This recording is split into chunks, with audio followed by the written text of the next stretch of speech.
Merci, je suis très heureuse d'être parmi vous ce matin. Je réponds évidemment présente à chaque fois avec Cédric Arcos et Elisabeth pour effectivement mettre en œuvre une politique ambitieuse pour le territoire francilien. Effectivement, comme le disait la présidente tout à l'heure, il y a une des préoccupations des Français, l'une des premières préoccupations des Français, c'est de lutter contre les déserts médicaux et c'est évidemment d'avoir une santé de proximité, une offre de santé avec des professionnels de santé qui soient aussi en bonne santé. C'est vraiment le sujet aujourd'hui. Alors, Monsieur le Président d'honneur du Comité consultatif national d'éthique, Monsieur Didier Sicard, Monsieur le Président de SPS, Éric Henry, Mesdames et Messieurs, chers professionnels de santé, il me revient donc l'honneur d'ouvrir ce colloque après l'intervention de la présidente qui est dédié à la santé des professionnels de santé, un des volets de notre programme Région solidaire. Alors avec la présidente, face aux fractures sociales, face aux fractures sanitaires, nous sommes dans un territoire, et la région Île-de-France est la région la plus riche, la plus peuplée, mais aussi la plus inégalité de santé, et c'est le sujet. Et nous avons présenté une stratégie globale pour une région solidaire, et c'est une politique inédite, une politique ambitieuse par l'ampleur de ce qui a été déjà fait depuis 2016, mais aussi par les moyens qui ont été alloués. Alors, en 2 mots, cette stratégie repose sur 3 piliers. À hauteur de 12 milliards d'euros. On parle de 12 milliards d'euros, alors le pacte rural, pour rééquilibrer le développement des territoires entre les zones denses, mais également les zones rurales, le pacte des quartiers, mais aussi un investissement dans l'innovation sociale pour une région qui est une terre d'engagement solidaire. La santé dans tout ça. La santé en matière de solidarité est apparue comme un élément structurant qui est fondateur aussi. C'est la première préoccupation des Français et chaque jour, on le constate, je le constate sur le terrain, les Franciliens réclament un engagement plus fort de la région en matière de santé. Et il faut le dire que nous avons écouté alors tous les professionnels de santé, les URPS, les ARS, aussi les collectivités, les maires qui viennent me voir régulièrement parce qu'ils ils veulent mobiliser aussi des subventions. Ils ont besoin d'avoir une structure de santé pour accueillir des professionnels de santé. C'est vraiment un enjeu politique aussi pour les maires.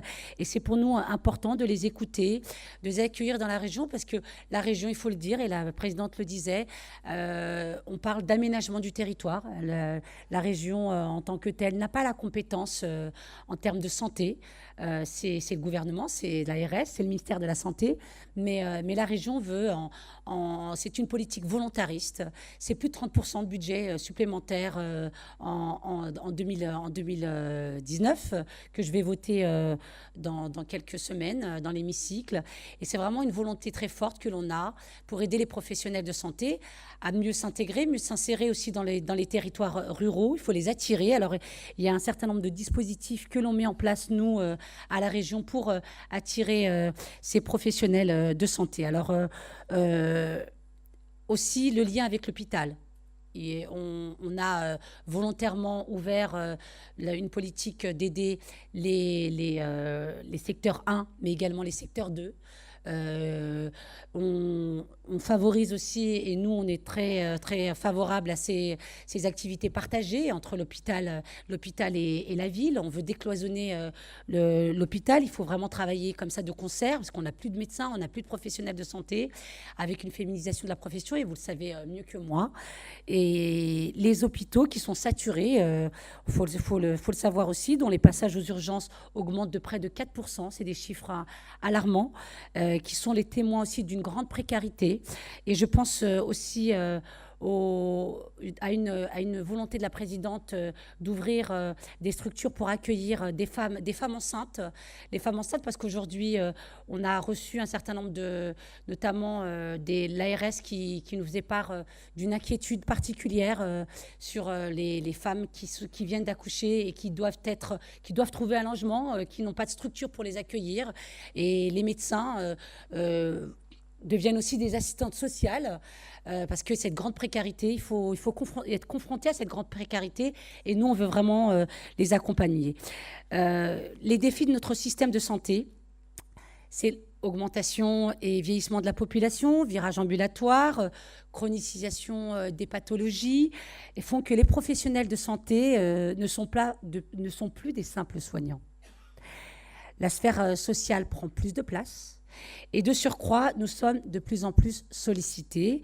Et je ne reviendrai pas sur la tension dans nos hôpitaux, sur le stress des professionnels de santé, des infirmières, des aides-soignantes. On a vu aussi des mobilisations, le poids qui pèse sur les internes ou encore les médecins généralistes qui ne comptent plus leurs heures. Nous n'y sommes pas préparés. Et là, il y a un appel aussi au gouvernement, parce qu'il faut aussi voir toutes ces stratégies à mettre en place dans les universités. Il faut préparer les futurs professionnels de santé. Et si bien que l'épuisement, et on est au cœur de ce colloque, l'épuisement de professionnels, le burn-out, n'ayons pas peur des mots, le burn-out touche aujourd'hui en moyenne un professionnel sur 2 durant sa carrière. Un professionnel sur 2, entre ceux qui masquent, ceux qui l'expriment. Il faut vraiment... et je salue votre association et je salue le président, parce que effectivement, c'était feutré. C'est vraiment un sujet qui n'était pas mis en avant et qui était timide. Des professionnels de santé qui taisent aussi leurs difficultés, leurs mots. Et vous mettez aujourd'hui des mots sur des mots. Aujourd'hui, la souffrance au travail, on en parle dans les entreprises. Et c'est au cœur des réflexions d'ailleurs des systèmes RH, c'est-à-dire politique RH, on parle du burn-out et on parle du bien-être au travail. Mais qu'en est-il de ceux qui soignent ? La santé des professionnels de santé est restée feutrée. Et le professionnel de santé étouffe ses symptômes de peur de perdre peut-être le lien de confiance avec le patient. Et dans le cadre de notre plan Région solidaire, nous voulons intervenir là où les autres acteurs ne sont pas. Et je suis convaincue pour penser et préparer la santé de demain, il faut penser à ceux qui le feront, donc vous. Et ainsi, nous avons souhaité prendre soin de ceux qui prennent soin de notre santé. Et à la région, nous souhaitons prévenir. C'est vraiment ce que nous voulons mettre en œuvre et dans notre politique Région solidaire, c'est qu'on a évidemment, en fonction des gouvernements, il y a eu de l'argent en fonction des sensibilités des ministres sur on a toujours mis de l'argent sur le curatif, mais sur la prévention, c'est en fonction des gouvernements. En fonction des gouvernements, ils mettent de l'argent sur la prévention. Alors nous, on a une politique sur la prévention santé des jeunes. C'est vrai qu'on aide aussi les associations sur la prévention santé des jeunes dans les lycées en Île-de-France. Et aujourd'hui, on veut mettre de l'argent aussi pour aider votre association, pour prévenir le burn-out des professionnels de santé, pour qu'il y ait des groupes de parole, pour que vous puissiez détecter ces professionnels et ces médecins en particulier. Mais j'imagine que vous ouvrez aussi aux infirmières, aux autres professionnels de santé, aux autres soignants, qui peuvent aussi vous solliciter et avoir un accompagnement efficace. Les dispositifs qu'avec la présidente nous avons mis en place, c'est une politique puissante de soutien aux offreurs de soins pour répondre aux besoins de sécurisation également et de confort d'exercice à travers plusieurs dispositifs. Alors le premier, c'est le financement de MSP. Les bourses d'aide à l'installation. Les bourses d'aide à l'installation pour les territoires sous-dotés. L'intervention en dehors du zonage, et évidemment, on a nous-mêmes anticipé ce zonage qui a été voté par l'ARS avant l'été, mais nous, on l'avait déjà anticipé en aidant les professionnels de santé à s'installer dans des zones qui n'étaient pas identifiées comme telles par l'ARS. Donc, une politique qui a été clairement assumée. La sécurisation, n'ayons pas peur des mots également. Aujourd'hui, il y a des professionnels de santé qui ont peur. Il y a, après des zones de non-soins, il y a des zones de non-droit. Et il faut que ces professionnels de santé soient dans des lieux sécurisés. Et c'est pour ça que nous, on n'a pas peur de dire qu'on parle de sécurité. pas un gros mot que de parler de sécurisation des cabinets. Et donc, on sécurise ces cabinets et ces professionnels de santé par des portiques, par de la vidéoprotection, des systèmes aussi. Et Cédric Arcos, et je salue le travail des services qui, évidemment, travaillent beaucoup pour cette problématique qui est prégnante sur la sécurisation des cabinets. L'expérimentation également. La présidente le disait dans ses propos liminaires, on parle beaucoup d'innovation en santé, et on va mettre en place des expérimentations de coordination des professionnels de santé avec des cabines, de la télémédecine, et on travaille beaucoup pour mettre en place dès 2019 pour qu'il y ait une expérimentation pilote dans notre territoire. Alors pour 2019, nous avons augmenté de 30%, je le disais, notre action en santé avec un axe fort sur le bien-être des professionnels de santé qui s'articulera autour de cette convention que nous avons avec SPS. Et pour mener à bien ce projet, SPS nous paraissait le plus apte finalement à intervenir. Et Monsieur le Président, je voudrais vous dire que votre association a la force d'intervenir à destination de l'ensemble des professionnels de santé et de disposer d'outils de signalement. Vous disposez de ces outils, j'ai un petit peu surfé sur votre site, qui sont déjà opérationnels. Vous avez un numéro de téléphone, vous avez une application, vous avez un site internet, vous avez une plateforme finalement qui est visible. Et quand on tape souffrance des professionnels de santé, on tombe directement sur votre page. Et c'est important que vous soyez identifiés, clairement identifiés par les professionnels de santé. Et nous, on va vous aider évidemment pour que vous soyez connus et reconnu. Et votre travail est reconnu et de nombreux prix, je le sais, vous avez sont venus saluer votre implication et votre action d'accompagnement des personnels médicaux et souffrants.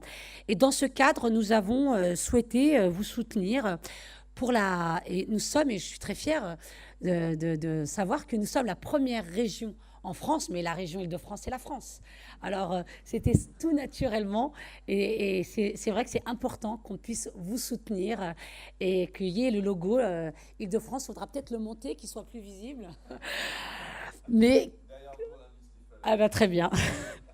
Mais effectivement, que la région et que Valérie Pécresse et moi-même, nous vous soutenions, c'était vraiment important. Et qu'il y ait aussi ce message de la présidente, un message introductif, c'était important. Voilà, qu'il y ait une visibilité aussi de l'action de la région, puisque la région n'a pas cette compétence, mais c'est une politique volontariste avec des budgets conséquents, des budgets évidemment pour accompagner les professionnels de santé, pour prévenir la souffrance aussi, la souffrance au travail, puisque n'ayons pas peur des mots encore une fois, mais aussi sur le volet du développement économique, sur l'accompagnement des professionnels de santé, sur les logements.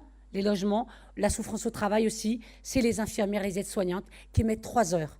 3 heures pour aller travailler, puisqu'il y a les hôpitaux, c'est Paris, tout est centré Paris et Première Couronne, et on voit bien qu'avec le prix du foncier, c'est compliqué de se loger à Paris, donc les infirmières, les aides-soignantes, évidemment, habitant en Grande Couronne, 3 heures, c'est difficile de dire après qu'on s'occupe des personnes malades. Donc voilà, je ne voudrais pas être trop longue, mais nous avons souhaité vous soutenir, et j'espère qu'il y aura un programme ambitieux, avec une visibilité, un partenariat efficace, et cette nouvelle intervention vient compléter finalement notre panel de dispositifs à destination des professionnels de santé, comme je viens de l'évoquer, et la région se tient et se tiendra à vos côtés, Monsieur le Président, et est prête à échanger avec vous pour améliorer votre environnement de travail, pour permettre aux professionnels de santé d'être dans un environnement de travail bienveillant. Je vous remercie.